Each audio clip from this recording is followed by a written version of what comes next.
ಪ್ರಶ್ನಿಸುತ್ತಿದ್ದಾನೆ. ಪ್ರಾರಂಭದಲ್ಲಿಯೇ ಸಹಿಸಲಾಗದ ಅಪಮಾನ. ನೀನು ಈ ಅಪಮಾನವನ್ನು ಹೇಗೆ ಸಹಿಸಲು ಸುಯೋಧನ? ಕೃಷ್ಣನ ಮೇಲೆ ನಿನಗೆ ಇಷ್ಟೊಂದು ದ್ವೇಷವೇಕೆ ಶಕ್ತಿ? ಕಳಂಕ ಸ್ವರೂಪದ ಯಾರು ಅವರನ್ನು ಭಗವಂತನ ಅವತಾರವೆಂದು ಪೂಜಿಸುವರು, ಅವರನ್ನೇ ಧ್ವಂಸ ಮಾಡಿ ಜರಾಸಂಧರಲ್ಲೇ ಶಿಶುಪಾಲಾದಿಗಳು ಎಂತಹ ವೃತ್ತರಾಗಿದ್ದರು. ಕಾರಣವಿಲ್ಲದೆ ಅವರನ್ನು ಸಂಹರಿಸಿದರು. ಕಂಸನನ್ನು ಒದಗಿ ಆರ್ಣಮೂರು ಮುದುಕನಾದ ಉಗ್ರಸೇನನನ್ನು ನೆಪಮಾತ್ರಕ್ಕೆ ಸಿಂಹಾಸನವೇ ಕೂರಿಸಿ ಅವರನ್ನು ಸುರಪಾನ ಪನ್ನವನ್ನಾಗಿ ಮಾಡಿ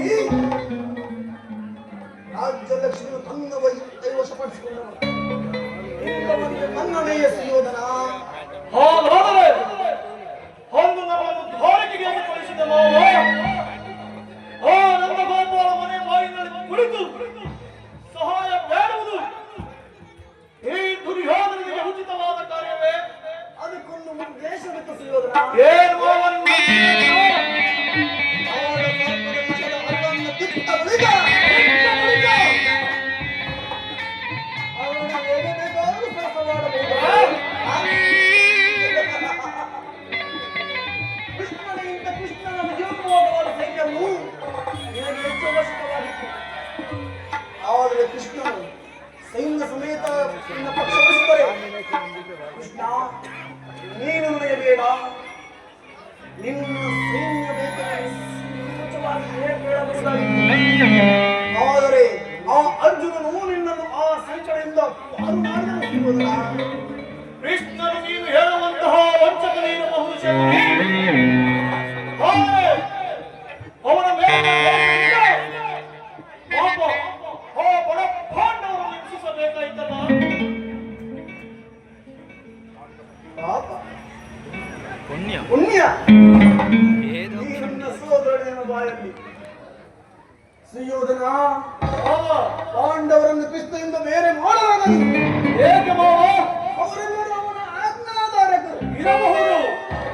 ನೀನು ಸಂಧಾನಕ್ಕೆ ಸಮ್ಮತಿಸಿ ಪಾಂಡವರಿಗೆ ಅಡ್ಡ ರಾಜ್ಯವನ್ನು ಕೊಟ್ಟಿದ್ದೆ. ಆದರೆ ಹೊಟ್ಟೆ ಹೋಗದೆ ನೀನೇ ಕಾರಣ. ಪಗಡೆಯಾದಲ್ಲಿ ಸೋತಾಗಲೇ ರಾಜ್ಯದ ಮೇಲೆ ಕಷ್ಟವಾಯಿತು. ಪುನಃ ಒಂದು ಶಕ್ತಿಯ ವೀರರಿಂದ ಅನುಭಕ್ತರಾದ ಕುರುಭೂಮಿಯ ರಾಜಲಕ್ಷ್ಮಿಯನ್ನು ಭಿಕ್ಷಿಕರ ಯಾಚನಾ ಪಾಂಡವರು ರಾಜ್ಯಕ್ಕಾಗಿ ಹಂಬಲಿಸುತ್ತಿರುವರು. ರಣಕ್ಷೇತ್ರದಲ್ಲಿ ಸೆಣಸಿ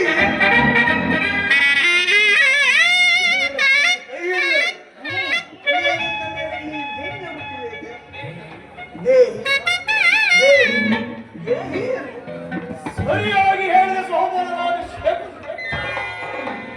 ಯುದ್ಧದ ಹೊರತಾಗಿ ಆ ಪಾಂಡವರಿಗೆ ಒಂದು ಗೋಪಾಲದಲ್ಲಿ ಒಂದು ಸೂರ್ಯ ಮನೆಯಷ್ಟು ಸ್ಥಳವನ್ನು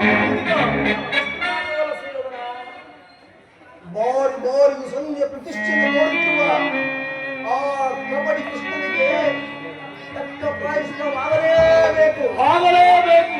ಆಗಲೇಬೇಕು.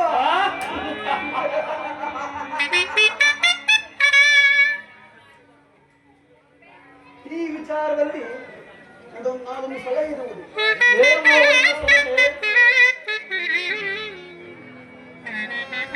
ಅದನ್ನು ಸಮಯ ಬಂದಾಗ ತಿಳಿಸುವೆನು. ಏನು